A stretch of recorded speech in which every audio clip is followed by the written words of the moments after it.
الله ولا حول ولا قوة إلا بالله العلي العظيم أعوذ بالله من الشيطان اللعين الرجيم بسم الله الرحمن الرحيم الحمد لله الذي هدانا لهذا وما كنا لنهتدي لولا أن هدانا الله لقد جاءت رسل ربنا بالحق والصلاة والسلام على سيد الأنبياء والمرسلين سيدنا ونبينا مولانا أبي القاسم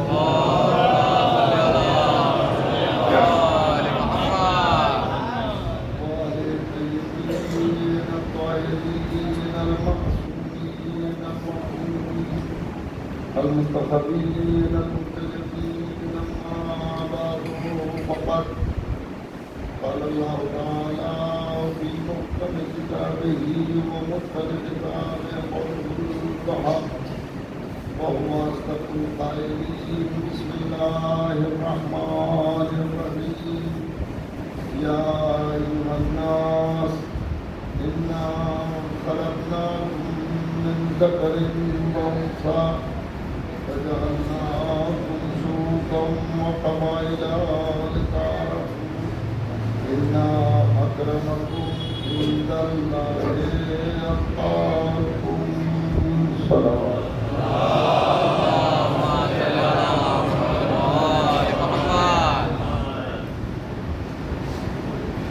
جلیس فاطمہ مظلومہ یہ جو مجلس ہے اور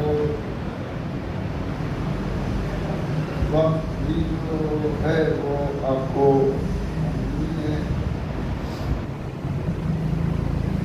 50 منٹ تقریباً ہمارے پاس ہے. 50 سے کم زیادہ نہیں ہے. کوشش کریں گے اس سے بھی کم وقت لیں اور بات تمام. قرآن مقدس کا یہ بیان یا ایھا الناس انا خلقناکم من ذکر وانثی، اے لوگوں ہم نے تمہیں پیدا کیا من ذکر وانثی، مرد عورت سے، وجعلناکم شعوبا وقبائل، اور ہم نے تمہیں قرار دیا شاخوں میں، قبیلوں میں، خاندانوں میں، کنبوں میں، کٹمبوں میں، لتعارفوا، تاکہ تم پہچانے جا سکو. ان اکرمکم عند اللہ اتقاکم، یقیناً بے شک بلا شبہ اللہ کے نزدیک تم میں وہی زیادہ عزت دار ہے جو تم میں تقوی میں بہت بلند ہے. قرآن مقدس نے فیصلے کے طور پر یہ بات کہی کہ ہم نے تمہیں مرد عورت سے پیدا کیا، اور مرد عورت سے پیدا کرنے کے بعد شعوب و قبائل میں قرار دے دیا. اور یہ قرار دینے کی وجہ یہ ہے کہ تاکہ تمہیں آسانی سے پہچانا جا سکے، تمہاری شناخت قائم ہو سکے کہ تم کس کے بیٹے ہو، کس کے بھتیجے ہو، کس کے پوتے ہو، کس کے نوازے ہو. یہ ساری چیزیں جو اللہ نے قرار دی ہیں وہ اس لیے کہ انسان کی پہچان ہو سکے. اس کے معنی یہ ہوئے کہ قدرت چاہتی تھی کہ انسان پہچانا جائے، انسان پہچانا جائے، یہ گمنامی میں زندگی بسر نہ کرے بلکہ اس کی کوئی شناخت قائم ہو جائے. اسے مرد عورت سے اللہ نے پیدا کیا، اور پیدا کرنے کے بعد چاہا کہ اس کی پہچان بنے، شناخت قائم ہو، اور اس کے بعد قدرت نے یہ بیانیہ جاری کیا. ایک صلوات پڑھیں محمد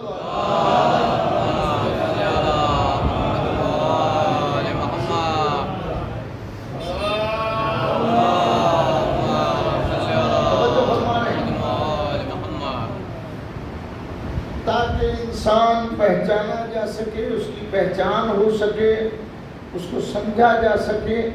لیکن یہ فلسفہ قدرت نے بیان فرما دیا کہ ہم نے مرد و عورت سے پیدا کرنے کے بعد تمہیں یہ نظام، اس نظام کے تحت پیدا کیا کہ تم پہچانے جا سکو. اور اس کے بعد قدرت نے فرمایا کہ ان اکرمکم عند اللہ اتقاکم، بے شک تم میں اللہ کے نزدیک صاحب مکرمت وہی ہے، وہی ہے جو تم میں تقوی میں بہت بلند ہے.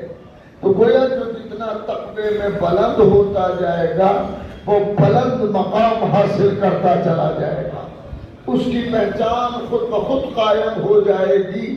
تقوی خود بخود پہچان بنا دیتا ہے.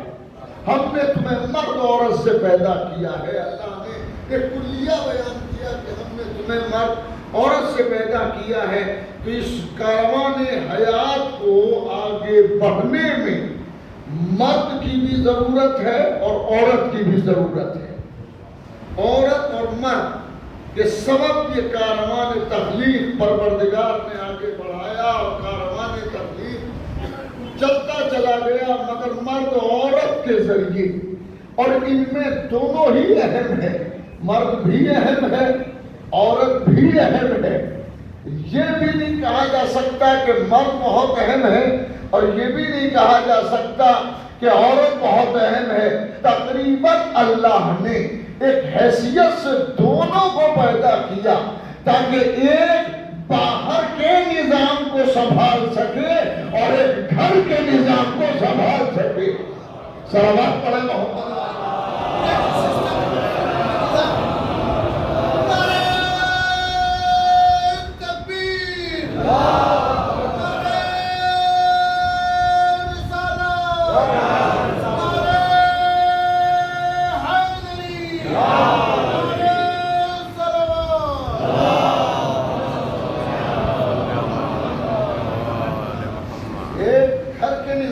چلاتا ہے اور سنبھالتا ہے، اور دوسرا کسب معاش میں تقدو کرتا ہے، محنت کرتا ہے، اور پھر دونوں کو ایک دوسرے کے لیے قرار دیا. یہ نظام پروردگار ہے کہ اب اس نے دونوں کو ایک دوسرے کے لیے بنایا اور دونوں کی ضرورت ایک دوسرے سے وابستہ رکھی تاکہ نظام برقرار رہ سکے. پیدا کیا اللہ نے مرد عورت کے ذریعے، اور مرد عورت کے ذریعے اس کاروان بشریت کو آگے بڑھایا. اس کا مطلب یہ ہوا کہ اس کاروان بشریت کو آگے بڑھنے میں مرد کی بھی ضرورت ہے اور عورت کی بھی ضرورت ہے. خدا چاہتا ہے کہ کاروان انسانیت آگے بڑھتا رہے، کاروان بشریت آگے بڑھتا رہے، اور دونوں کی بڑی حیثیت ہے اور بڑی اہمیت ہے. مرد کی بھی اہمیت ہے اور عورت کی بھی اہمیت ہے. مرد کی اہمیت کو اجاگر کرتے ہوئے قدرت نے مرد کی حیثیت اس طرح سے معین فرمائی کہ وہ باپ ہے، عورت کی حیثیت اس طرح سے بلند فرمائی کہ وہ ماں ہے.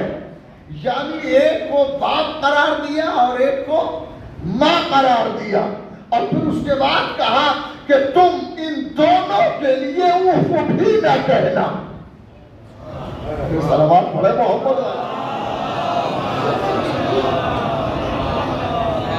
نہ ماں کے لیے اف کہنا جائز ہے اور نہ ہی باپ کے لیے اف کہنا جائز ہے. نہ اف باپ کے لیے کہا جا سکتا ہے، نہ اف ماں کے لیے کہا جا سکتا ہے. اور اب دنیا نے ایک نظام بنایا کہ صاحب ایک کا درجہ کم ہے اور دوسرے کا درجہ بڑھا ہوا ہے. نہیں، گھر کے اندر ملاحظہ فرمائیں، ایک باپ ہے اور ایک ماں ہے، اور دونوں ہی واجب الاطاعہ ہے، واجب الطاعہ ہے دونوں ہی۔ ایک پہلو ہے النساء الرجال قوامون علی النساء، ایک حیثیت ہے اس کی، پر اس کی تشریح اور اس کی حیثیت بالکل الگ قائم کی ہے قدرت نے۔ تو میں عرض کر رہا تھا کہ ایک باپ ہے اور ایک ماں ہے، اور دونوں کو اللہ نے اہمیت عطا کی۔ اللہ نے باپ کو بھی اہم بنایا، اللہ نے ماں کو بھی اہم بنایا۔ وَقَضَىٰ رَبُّكَ أَلَّا تَعْبُدُوا إِلَّا إِيَّاهُ وَبِالْوَالِدَيْنِ إِحْسَانًا۔ تمہارے رب کا فیصلہ یہ ہے، تمہارے اللہ کا فیصلہ یہ ہے کہ اللہ تعبدوا الا اياه، کہ تم اس کے علاوہ کسی کی عبادت نہ کرنا۔ وَبِالْوَالِدَيْنِ إِحْسَانًا، اور والدین کے ساتھ حسن سلوک کرنا، نیکی سے پیش آنا۔ ارے کبھی انسان اس آیت پہ غور کرے تو ماں باپ کی حیثیت سمجھ میں آئے گی کہ جس آیت میں خدا اپنی عبادت کا مطالبہ کرتا ہے، اسی آیت میں اللہ ماں باپ کی اطاعت کا مطالبہ کرتا ہے۔ صلوات پڑھے محمد علیہ محمد۔ یعنی ایک بات کہتے جا اللہ اپنی عبادت کی لا تعبدوا الا اياه، کہ تم اس کے علاوہ کسی کی عبادت نہ کرنا، اس کے علاوہ کسی کی عبادت نہ کرنا۔ وَبِالْوَالِدَيْنِ إِحْسَانًا، اور اپنے ماں باپ کے ساتھ نیکی سے پیش آنا، اپنے ماں باپ کے ساتھ نیکی سے پیش آنا۔ یعنی خدا اپنی عبادت کا مطالبہ کرتا ہے اور ماں باپ کے ساتھ نیکی کا مطالبہ کرتا ہے۔ اس کا مطلب یہ ہوا کہ جو اطاعت نہ کرے وہ بھی خدا کا بندہ نہیں، اور جو ماں باپ کے ساتھ حسن سلوک نہ کرے وہ بھی اللہ کا بندہ نہیں۔ اللہ اسے بھی پسند نہیں کرتا، اللہ اسے بھی پسند نہیں کرتا۔ اور میں ایک لفظ کہہ کر کے بات کو آگے بڑھا رہا ہوں کہ پروردگار نے ماں باپ کی اطاعت کو اپنی عبادت کے ساتھ قرار دے کے قیامت تک کے لیے اعلان کر دیا، جو ماں باپ کا ہوگا وہی ہمارا ہوگا۔ صلوات پڑھے محمد علیہ محمد۔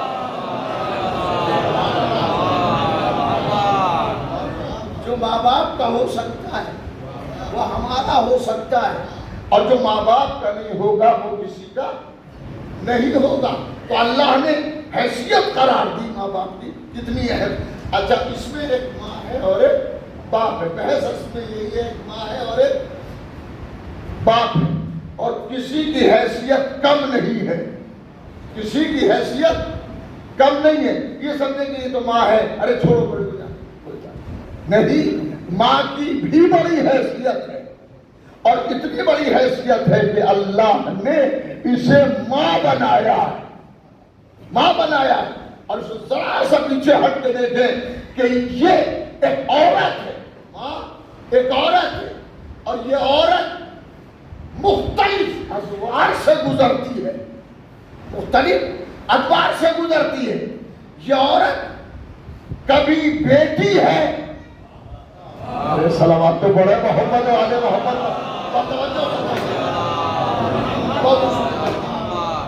یہ عورت کبھی بیٹی ہے، کبھی زوجہ ہے، اور کبھی ماں ہے۔ کبھی بیٹی ہے، کبھی زوجہ ہے، اور کبھی ماں ہے۔ بیٹی ہے تو باپ کے لیے رحمت ہے۔ ارے غور کریں میں کیا کر رہا ہوں۔ بیٹی ہے تو باپ کے لیے رحمت ہے، اس کا وجود زحمت نہیں ہے۔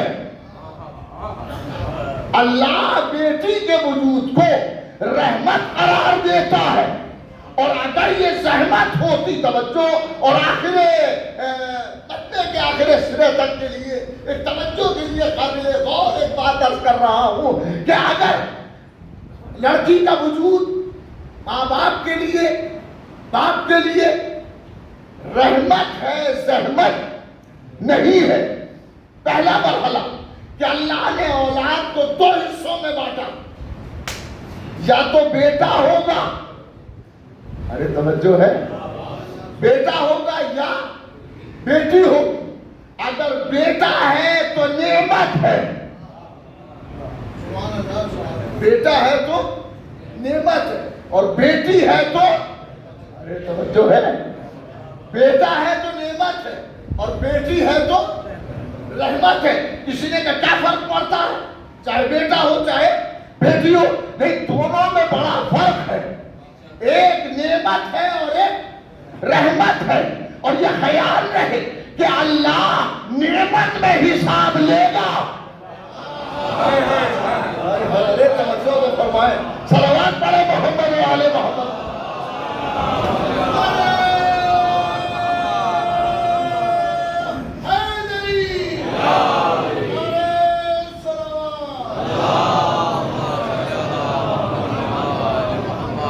ثم لتسألن يومئذ عن النعيم، پھر تم سے سوال کیا جائے گا بروز قیامت نعمتوں کے بارے میں۔ خدا نعمتوں کا سوال کرے گا مگر رحمت میں کوئی سوال نہیں ہے۔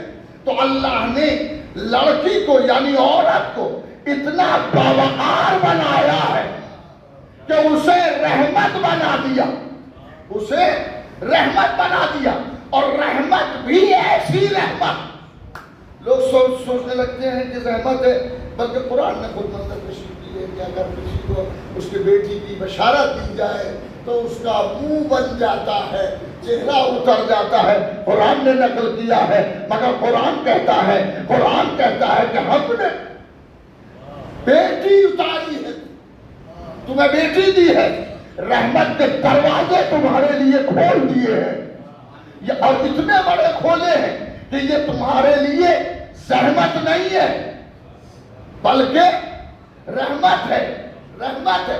حیرت ہے، لوگوں نے رحمت پر نقطہ لگا دیا اور اسے زحمت بنایا۔ ایک جملہ زندگی بھر یاد رکھنے کے لیے عرض کر رہا ہوں کہ اگر لڑکی کا وجود باعث زحمت ہوتا تو خدا اپنے حبیب کو بیٹی نہ دیتا۔ ارے صلوات تو پڑھے محمد والا، مل کے ایک بار صلوات پڑھے محمد۔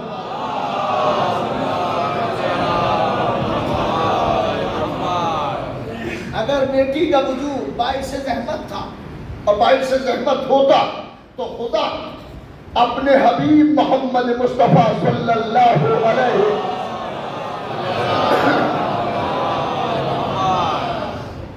پیغمبر کو خدا بیٹی نہ دیتا، اور پیغمبر کو خدا نے بیٹی دی ہے، پیغمبر کو خدا نے بیٹی دی ہے، اور ایسی بیٹی ہے کہ جس کی نسبتیں مختلف ہیں، نسبتیں مختلف ہیں۔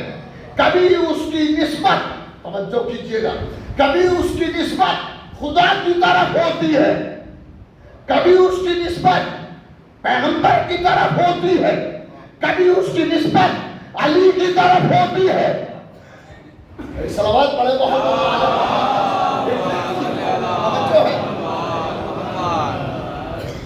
خدا نے فاطمہ زہرا کے لیے نسبتیں معین کی ہیں۔ اس کی ایک نسبت امیر المومنین علی بن ابی طالب علیہ السلام سے، دوسری نسبت سرکار رسالت سے، اور اہم ترین نسبت اللہ سے، یعنی فاطمہ اللہ سے بھی منسوب ہے، محمد سے بھی منسوب ہے، اور علی سے بھی منسوب ہے۔ جب اللہ نے محمد سے منسوب کیا تو رحمت قرار دیا، اور نہیں کیا، جب اللہ نے محمد سے منسوب کیا تو رحمت قرار دیا، اور جب خود سے منسوب کیا تو کوثر بنایا، خود سے جب منسوب کیا تو کوثر، اور یہ کہہ کے اِنَّا أَعْطَيْنَاكَ الْكَوْثَرَ، حبیب ہم نے تمہیں کوثر عطا کیا ہے، حبیب ہم نے تمہیں کوثر عطا کیا ہے۔ اللہ یہ نہیں کہتا اے محمد میں نے تجھے بیٹی دی ہے، یہ نہیں کہتا کہ اے محمد میں نے تجھے فاطمہ دی ہے، بلکہ فرماتا ہے میں نے تجھے کوثر عطا کیا ہے۔ خدا جسے کوثر کہتا ہے اسے فاطمہ کہا جاتا ہے۔ صلوات پڑھے محمد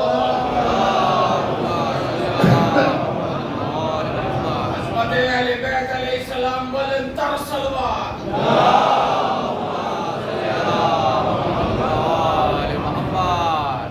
نسبت حضرت زہرا سلام اللہ علیہا، کبھی نسبت رسول کی طرف، کبھی نسبت اللہ کی طرف، اور کبھی نسبت امیر المومنین کی طرف۔ امیر المومنین کی طرف جب نسبت ہے تو شریک حیات امیر المومنین، اور جب پیغمبر کی طرف ہے تو رحمت ہے، اور اللہ کی طرف ہے تو کوثر ہے۔ ارے اللہ نے اتنے نبی بنائے ہیں مگر کسی نبی کو کوثر نہیں دیا ہے، کسی نبی کو کوثر نہیں دیا ہے، صرف رسول سے مخصوص ہے کوثر کہ ہم نے تمہیں کوثر دیا۔ اور فاطمہ کے لیے پھر میں عرض کر رہا ہوں کہ نسبتیں مختلف ہیں، کبھی پیغمبر کی طرف، کبھی امیر المومنین کی طرف، کبھی اللہ کی طرف۔ یہ نسبتیں ان سے دیکھیں، ان سے دیکھیں کہ یہ نسبت اللہ کی طرف ہے، رسول کی طرف ہے، اور امیر المومنین کی طرف ہے۔ ایک فلسفی نے لکھا کہ فاطمہ نسبتوں کی محتاج نہیں ہے، فاطمہ نسبتوں کی محتاج نہیں ہے، بلکہ نسبتیں فاطمہ سے نکلتی ہے۔ فاطمہ نسبتوں کی محتاج نہیں ہے بلکہ نسبتیں فاطمہ سے نکلتی ہیں۔ فاطمہ نسبتوں کی پابند نہیں ہے، اور اگر پابند ہوتی تو چادر تطہیر میں جو تعارف ہوا ہے وہ محمد سے فاطمہ کا نہیں ہے، فاطمہ سے محمد کا ہے۔ صلوات پڑھے محمد و آل محمد۔ خیال ہے تھوڑا دقت نظر سے کام لیں اور اس پر سوچیں کہ وہ نسبت رسول سے نہیں ہے، بلکہ جب چادر تطہیر میں آنے والے سب کے سب آ گئے، سب کے سب چادر تطہیر میں آ گئے، تو اس نے پوچھا جسے جبریل کہتے ہیں یا رب ومن تحت الکسا، اے معبود چادر کے نیچے ہے کون کون؟ تو ہونا یہ چاہیے تھا کہ پروردگار فرماتا ہے اس میں محمد ہے، محمد کی بیٹی ہے، بیٹی کے شوہر ہیں، بیٹی کے بیٹے ہیں۔ تو ایسا نہیں ہوا، بلکہ کہا گیا ہم فاطمہ ابوہا و بعلہا و بنوہا، اس میں فاطمہ ہے، اس میں فاطمہ ہے، ہم فاطمہ، اس میں فاطمہ ہے، ابوہا فاطمہ کے باپ ہیں، بالوہا فاطمہ کے شوہر ہیں، بنوہا فاطمہ کے بیٹے ہیں۔ اور فاطمہ کے، اس میں فاطمہ ہے، فاطمہ کے باپ ہے، فاطمہ کے شوہر ہے، فاطمہ کے بیٹے ہیں۔ کمال ہے، چادر اوڑھنے کا منصوبہ پیغمبر کا ہے،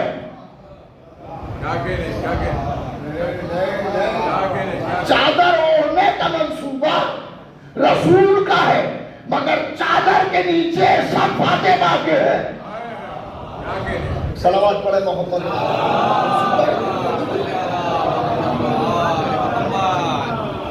صلوات پڑھے محمد۔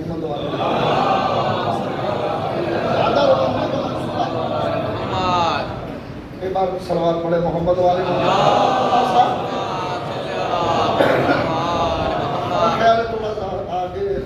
خدمت ہوگی. ایک بار پیچھے لوگ بیٹھ چلے جا رہے ہیں, پیچھے جگہ بھی نہیں ہے. صلوات پڑھے محمد و آل محمد پر.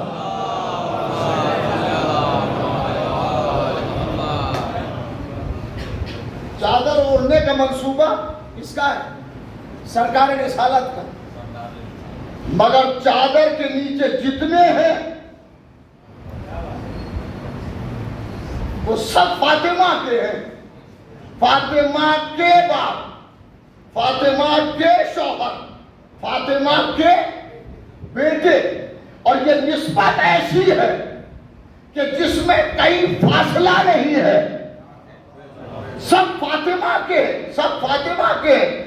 رسول فاطمہ کے, علی فاطمہ کے, حسنین فاطمہ کے, یہ سب کے سب فاطمہ ہیں. بالکل ایک بات اذہان عالیہ میں رکھنے والی ہے کہ جتنے ابعاد ہیں وہ سب فاطمہ سے ملتے ہیں.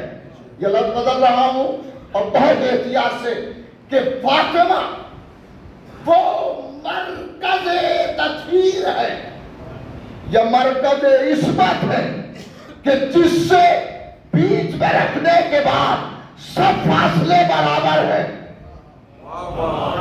ارے غور کرے بھائی, سب فاصلے برابر ہیں. وہ باپ ہے, یہ بیٹے ہیں, یہ ارے صلوات پڑھے محمد و آل محمد. فاطمہ زہرا سلام اللہ علیہا کو رکھیے, اب پھر ناپنا شروع کیجئے. یہ فاطمہ کے باپ ہیں, فاطمہ کے شوہر ہیں, فاطمہ کے بیٹے ہیں. یعنی سارے کے سارے فاصلے برابر ہیں. کوئی نہ کہیں زیادہ ہوتا ہے, نہیں کہیں کم ہوتا ہے. پھر میں نے جملہ بہت قیمتی ہے, اگر اس پہ غور کیا جائے تو وہ بہت جملہ بہت اہم ہے کہ چادر رسول نے اوڑھی ہے مگر چادر کے نیچے جتنے ہیں وہ سب فاطمہ کے ہیں. اور اہل بیت وہ ہے کہ جو چادر میں ہے. اہل بیت وہ ہے جو چادر میں ہے. اہل بیت وہ ہے جو چادر میں ہے, اور جو چادر میں ہے وہ سب فاطمہ کے ہیں. تو اس کا مطلب یہ ہوا محمد کے رشتہ داروں کو اہل بیت نہیں کہتے. ارے غور کریں بھائی, صلوات پڑھے محمد و آل محمد.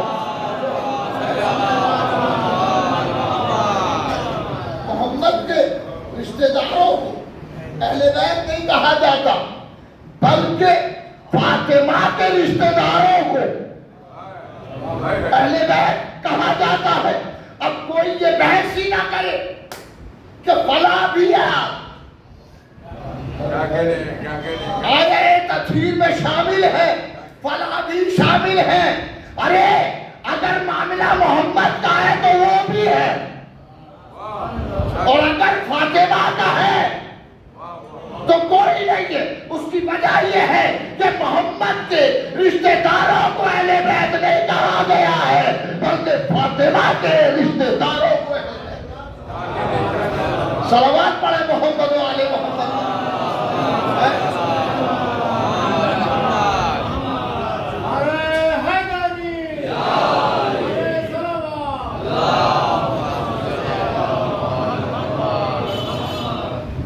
حیثیت ہے کہ سب فلاں بھی شامل ہونا چاہیے, فلاں بھی ہونا چاہیے.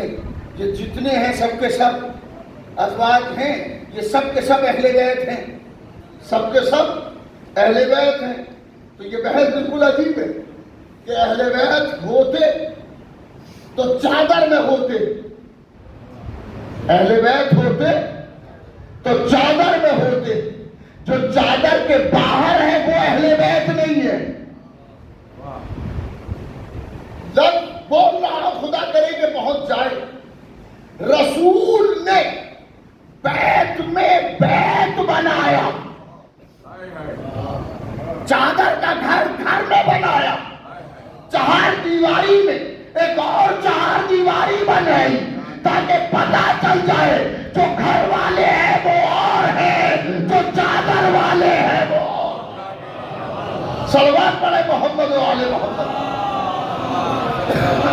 چادر والے گھر والوں کو اہل بیت نہیں کہا گیا ہے بلکہ چادر والوں کو اہل بیت کہا گیا. چنانچہ میں نے ایک مقالہ لکھا اور مقالہ تھا وہ کتاب چھپی چادر تطہیر ایک تجزیے کے نام سے. چادر تطہیر ایک تجزیہ اور اس میں یہ لکھا کہ اہل بیت کون ہے. اہل بیت وہ ہیں جو چادر میں ہے. جو چادر میں ہے وہ اہل بیت ہے. جو چادر کے باہر ہے وہ اہل بیت نہیں ہے. کہ جو اہل تھے وہ آ گئے چادر میں سب کے سب. جو اہل تھے وہ آ گئے چادر میں سب کے سب. رشتے تمام رہ گئے چادر کے آس پاس. صلوات پڑھیں محمد.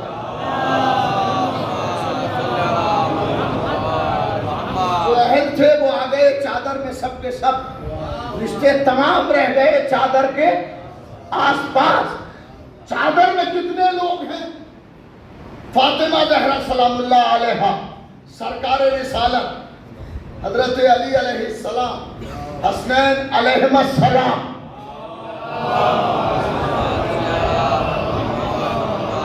ذرا سا مل جل کے صلوات پڑھنے کی کوشش کریں.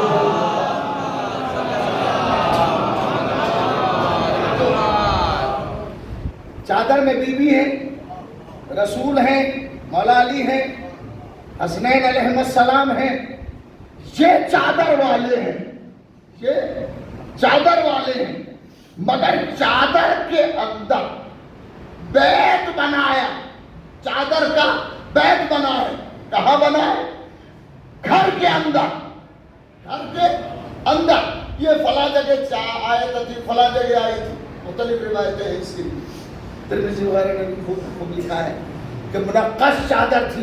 کسی نے کہا کہ منقش چادر تھی اور پیغمبر نے وہ چادر اوڑھی اور میرے گھر میں اتری. تو ہم یہ کب کہہ رہے ہیں کہ کہاں اتری؟ ہم تو یہ کہہ رہے ہیں کہ چادر میں تھا کون کون.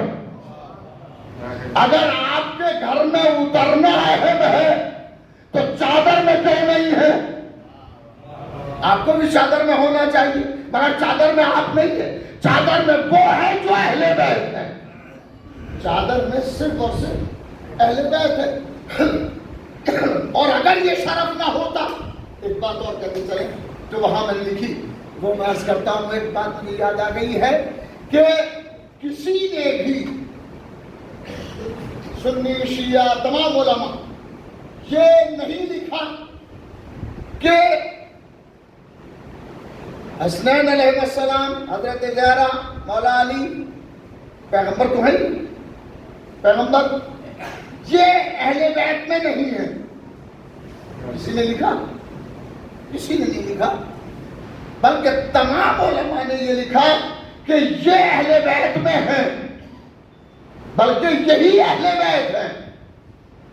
یہی اہل بیت ہے. اور بحث اس پر کبھی نہیں ہوتی کہ یہ اہل بیت میں ہے یا نہیں.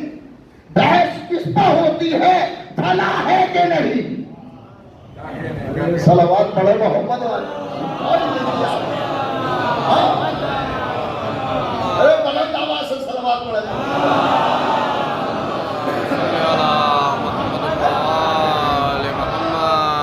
یہ بحث کبھی نہیں ہوتی کہ یہ بات اہل بیت میں ہے یا نہیں. یہ تو کنفرم ہے یہ ہے. بحث یہ ہوتی ہے یہ بھی ہے کہ نہیں ہے. یہ بھی ہے کہ نہیں ہے. تو اس کا مطلب یہ ہوا کہ جو نہیں ہے بحث ان پر ہے. جو ہے ان پر کوئی بحث نہیں ہے. تو پوری دنیا کا، سارے مسلمانوں کا یہ اتفاق تو ہے کہ یہ اہل بیت ہے.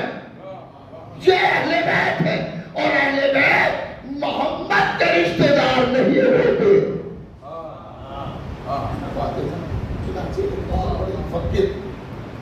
اور راوی ان سے سوال کیا گیا.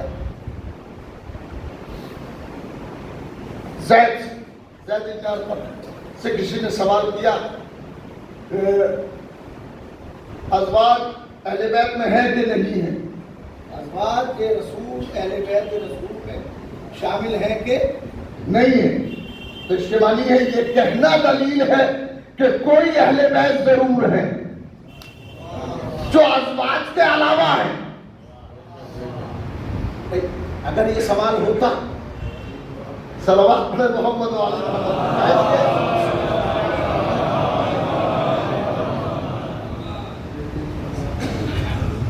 ازواج میں یہ شامل ہے کہ نہیں، ازواج اس میں شامل ہے کہ نہیں ہے، یہ بحث کی ہے۔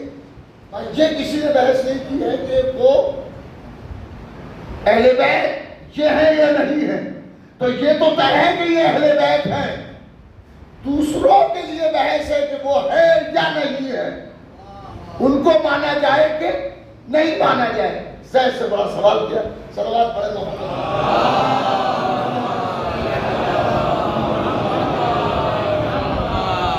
زید سے سوال کیا گیا کہ وہ ازواج اہل بیت میں ہیں یا نہیں ہے، تو انہیں نے ایک موٹا سا جواب دیا اور بہت واضح ترین جواب دیا کہ یہ بتاؤ، بہت غور طلب ہے، یہ بتائیے، سوال سے سائل سے کہا، سوال کرنے والے سے، یہ بتاؤ کہ رسول آج ایک عورت سے نکاح کریں وہ اہل بیت میں آ جائے گی کہ نہیں؟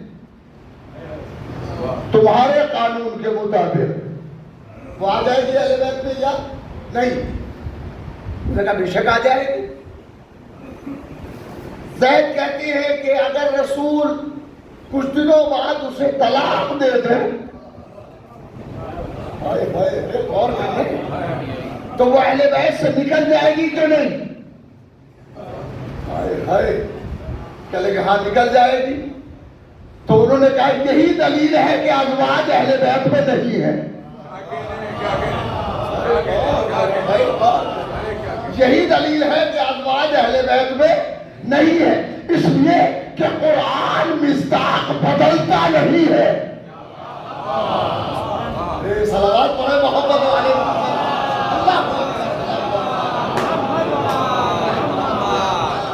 قرآن اپنا مصداق بدلتا نہیں ہے۔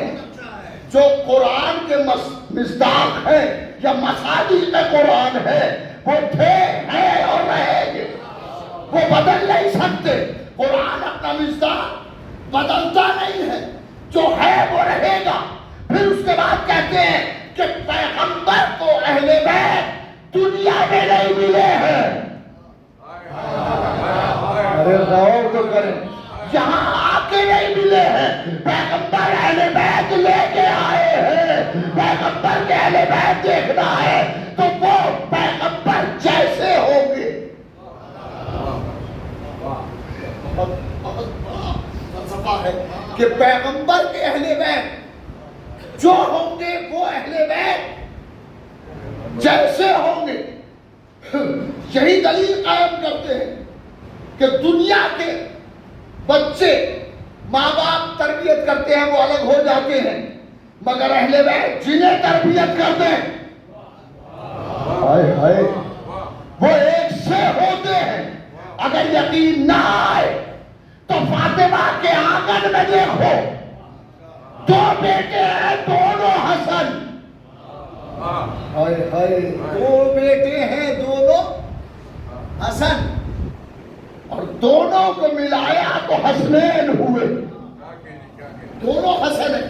یہی دلیل ہے اور یہ سوچنے کا مرحلہ ہے کہ پیغمبر کو اہل بیت یہاں آ کے نہیں ملے، بلکہ پیغمبر مبعوث ہوئے ہیں تو اہل بیت کے ساتھ، مبعوث ہوئے ہیں تو اہل بیت کے ساتھ۔ اللہ نے ایک بیٹی محمد مصطفیٰ کو عطا کی،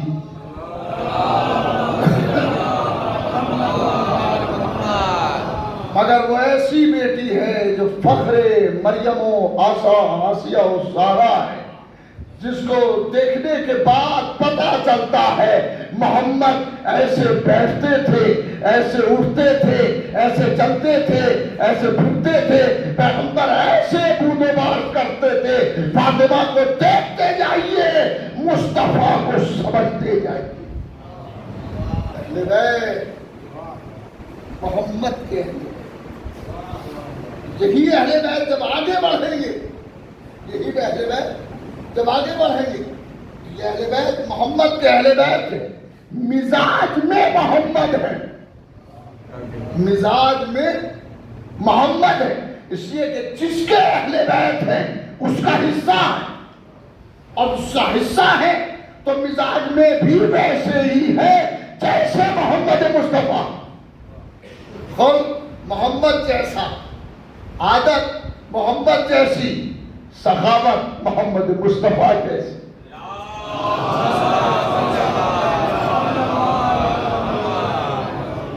اہل بیت پھر آگے بڑھیں گے تو اب یہ اہل بیت علی علیہ السلام کے اہل بیت ہوئے.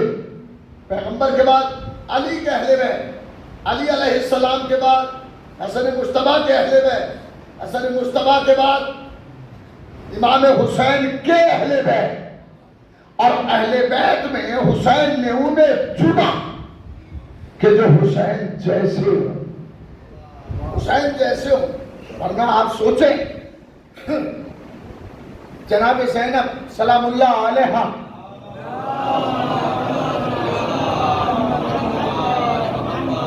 جناب زینب جیسی خاتون، امام حسین علیہ السلام نے ان کا انتخاب کیا. زینب تمہیں میرے ساتھ چلنا ہے، زینب تمہیں میرے ساتھ چلنا ہے. زینب وہ بی بی ہے کہ جسے فاطمہ زہرا نے وصیت کی تھی، زینب میرے حسین کا خیال رکھنا، یہ میرا حسین ہے، میرے حسین کا خیال رکھنا. ہائے زینب پر کتنی مصیبتیں گزر گئی. زینب اپنی ماں کی وصیت کو سنبھالے ہوئے ہے. زینب اپنے بھائی کو دیکھتی ہے اور بے کسی کے گھوٹ پی رہی ہے اور کہہ رہی ہے ہائے حسین.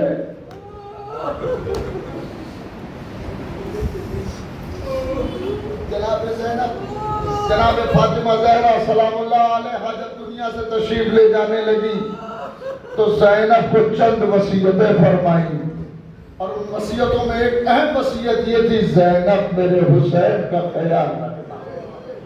اے زینب میرے حسین کا خیال رکھنا. اور پھر ایک اور وصیت کی زور دیتے ہوئے، زینب میرا حسین جب سوتا ہے تو میرے حسین کو پیاس بہت لگتی ہے، یہ رات کو اٹھ کے پانی مانگتا ہے. ہائے ہائے زینب میرے حسین کی پیاس کا خیال رکھنا. اے زینب میں سرانے پانی رکھ کے سوتی ہوں، جیسے میرا بچہ اٹھتا میں حسین کو پانی دیتی ہوں. ارے اللہ داروں نے مظلوم کربلا، ارے آپ مجلس میں بیٹھے ہوئے ہیں، کبھی آپ نے سوچا کہ جب حسین آخری رخصت کے لیے آئے ہوں گے اور ہاتھوں میں پپڑیاں جمی ہوں گی، پیاسے حسین کو اور زینب نے دیکھ کے عجب نہیں جنت البقیع کا رخ کیا ہو، اللہ میرا حسین پیاسا. سوچے حسین پیاسا ہے. حسین ماں سے محبت کرتے ہیں، ماں حسین سے محبت کرتی ہے. بس جدے پڑھ رہی ہے. ایک مرتبہ بھی ولادت نہیں ہوئی ہے امام حسین علیہ السلام کی کہ امام حسین علیہ السلام کی مادر گرامی جناب حضرت زہرا سلام اللہ علیہا اپنے بابا کے پاس آئیں اور آ کے کہتی بابا یہ بچہ میرے بطن میں ہے. بابا جب میں اکیلی ہوتی ہوں تو یہ مجھ سے باتیں کرتا ہے. بابا کبھی کبھی تو ایسی بات کہتا ہے کہ میرا دل لرزنے لگتا ہے، آنکھوں میں آنسو آ جاتے ہیں.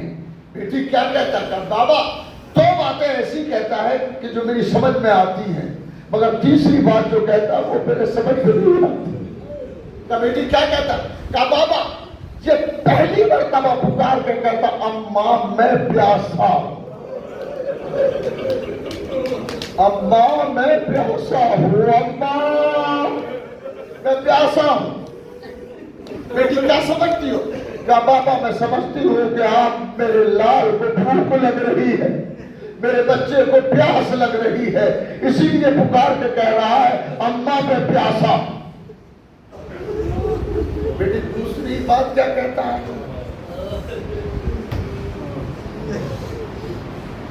کہا بابا دوسری بات بھی عجیب کہتا ہے، اماں میں عریان ہوں، اماں میں عریان۔ پیغمبر کی آنکھوں میں آنسو آ گئے۔ بیٹی اور بھی کچھ کہتا ہے، کہا بابا ان دو باتوں کو تو میں سمجھتی ہوں کیونکہ پیاس لگ رہی ہے، بچے کو لباس کی ضرورت ہوگی پیدائش کے بعد، شاید اس طرف اشارہ کر رہا ہو کہ اماں میں عریان ہوں، مگر ایک بات کہتا بابا میرا کلیجہ لرزتا ہے، سمجھ میں نہیں آتا، اور وہ کہتا ہے اماں میں پامال ہوں، اماں میں پامال ہوں، اماں میں پامال ہوں۔ رسول اٹھے، فاطمہ کو گلے سے لگایا، اے بیٹی یہ آج کی بات نہیں کر رہا ہے، یہ تیرا بیٹا کربلا میں میرا دین بچانے کے لیے 3 دن کا بھوکا پیاسا مارا جائے گا، اس لیے کہتا اماں میں پیاسا ہوں۔ اور بیٹی جب یہ قتل کر دیا جائے گا تو ظالم میں اس کا لباس اتار لیں گے، اسی لیے کہتا ہے اماں میں عریان ہوں۔ اور بیٹی جب یہ قتل کر دیا جائے گا تو اس کے لاش پہ گھوڑے دوڑائے جائیں گے، اسی لیے کہتا ہے اماں میں پامال ہوں۔ زینب کو وصیت فرمائی، فاطمہ اپنے حسین سے بڑی محبت کرتی تھی، بڑی محبت کرتی تھی۔ تاریخ کا بیان یہ ہے کہ جب حضرت زہرا سلام اللہ علیہا کی شہادت ہوئی، شہادت حضرت زہرا پر امام حسن امام حسین سب کے سب آئے، اور خود حضرت علی علیہ السلام نے غسل و کفن دے کے جنازہ فاطمہ کو صحن خانہ میں رکھ دیا۔ صحن خانہ میں جنازہ حضرت فاطمہ زہرا کو رکھا، جنازہ رکھا ہوا ہے۔ مولا نے آواز دی زینب اپنی ماں کا آخری دیدار کر لو۔ زینب آگے بڑھی، ماں کے قریب کھڑی ہو گئی، اماں خدا حافظ، اماں ہمارا آخری سلام، اماں نانا سے حالات بتا دیجئے گا۔ زینب پیچھے ہٹی تو ام کلثوم آگے بڑھی، اور ام کلثوم نے آگے بڑھ کے کہا خدا حافظ و ناصر۔ ام کلثوم پیچھے ہٹی تو امام حسن آگے بڑھے، اور امام حسن نے آگے بڑھ کے کہا اماں ہمارا آخری سلام، اماں نانا سے حالات بتا دیجئے گا۔ امام حسن پیچھے ہٹے تو اب تک یہ ہوتا آیا تھا، ایک بچہ جب جنازے سے پیچھے ہٹتا تھا تو دوسرا خود بڑھ جاتا تھا، مگر حسین گوشے میں کھڑے ہوئے ہیں۔ امیر المومنین نے فرمایا بیٹا کیا ماں کا آخری دیدار نہ کرو گے؟ تو امام حسین نے فرمایا اے بابا اماں نے عادت بنائی تھی جب اماں بلاتی تھی تو آتے تھے، آج اسی کا انتظار ہے، اماں بلائے تو ہم آئے۔ جب یاد کریں گے تب روئے، آج اسی کا انتظار ہے، اماں بلائے تو ہم آئے۔ تو فاطمہ کے کان سے یہ جملہ ٹکرایا، بندے کفن ٹوٹے، تھر تھراتے ہوئے ہاتھ نکلے، ارے حسین ارے ماں کے گلے سے لگ جا۔ تاریخ کہتی ہے ماں کے پھیلے ہوئے ہاتھوں کو دیکھا، ہائے ماں کی ممتا، ماں کے پھیلے ہوئے ہاتھوں کو دیکھا۔ حسین تیزی سے آگے بڑھے، عقل کا تقاضا ہے، جب تیزی سے آگے بڑھے تھے تو دوڑ کے ماں سے لپٹ گئے ہوں گے، ماں کے گلے لگ گئے ہوں گے، مگر تاریخ کا بیان یہ ہے کہ حسین ماں کے گلے نہیں لگے، بلکہ اپنی جگہ سے اپنے مقام سے دوڑے، تیزی سے چلے اور جنازہ فاطمہ سے چند قدم کے فاصلے پر کھڑے ہو گئے اور کھڑے ہو کے ہاتھوں کو جوڑ کے کہا اماں آج کی بات کو یاد رکھنا، اماں آج کی بات کو یاد رکھیے گا، آج آخری وقت میں آپ نے ہمیں بلایا ہے تو ہم آ گئے ہیں۔ اے اماں جب کربلا میں ہم آواز دے تو اماں آگے سنبھال لینا۔ ارے راوی کہتا ہے حسین نے جب رہبار سے گرنے لگے تو کسی کو نہیں بلایا، آواز دی اماں، ارے تو تھر تھراتے ہوئے ہاتھ نکلے، اے میرے حسین تیری ماں آ گئی ہے، ماں نے حسین کو سنبھالا۔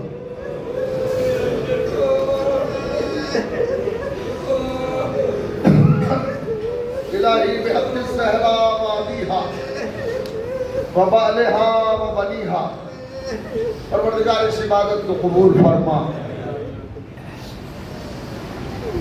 جو بے اولاد ہیں انہیں اولاد عطا فرما، پروردگار مرحومہ کے درجات کو بلند فرما، پروردگار مرحومات کی مغفرت فرما، پروردگار ہم سب کے گناہوں کو معاف فرما، ہماری مشکلات کو آسان فرما، ہم میں جو بیمار ہیں انہیں صحت کاملہ اور عاجلہ عطا فرما، جو پریشان حال ہیں ان کی پریشانی کو دور فرما۔